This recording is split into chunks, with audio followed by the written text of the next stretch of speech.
أعوذ بالله من الشيطان الرجيم بسم الله الرحمن الرحيم وإذا ناديتم إلى الصلاة اتخذوها هزوا ولعبا ذلك بأنهم قوم لا يعقلون۔ اور جب تم نماز کے لیے پکارتے ہو تو یہ لوگ اسے ہنسی اور کھیل بنا لیتے ہیں، یہ اس لیے کہ وہ ایسے لوگ ہیں جو بالکل عقل ہی نہیں رکھتے۔ قُلْ يَا أَهْلَ الْكِتَابِ هَلْ تَنْقِمُونَ مِنَّا إِلَّا أَنْ آمَنَّا بِاللَّهِ أُنزِلَ إِلَيْنَا وَمَا أُنزِلَ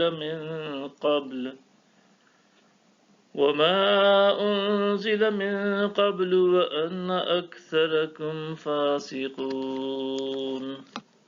آپ فرما دیجئے، اے اہل کتاب، تمہیں ہماری کون سی بات بری لگی ہے بجز اس کے کہ ہم اللہ پر اور اس کتاب پر جو ہماری طرف نازل کی گئی ہے اور ان کتابوں پر جو پہلے نازل کی جا چکی ہیں ایمان لائے ہیں، اور بے شک تمہارے اکثر لوگ نافرمان ہیں۔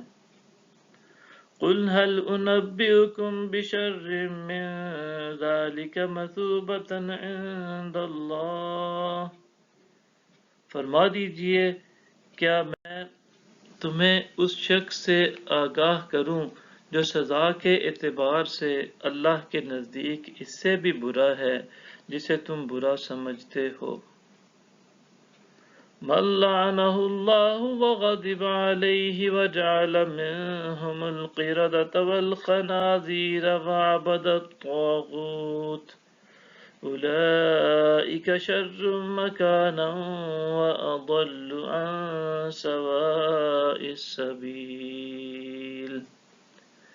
جس پر اللہ نے لعنت کی ہے اور اس پر غضبناک ہوا ہے، اور اس نے ان برے لوگوں میں سے بعض کو بندر اور بعض کو سور بنا دیا، اور یہ ایسا شخص ہے جس نے شیطان کی اطاعت و پرستش کی ہے، یہی لوگ ٹھکانے کے اعتبار سے بدترین اور سیدھی راہ سے بہت ہی بھٹکے ہوئے ہیں۔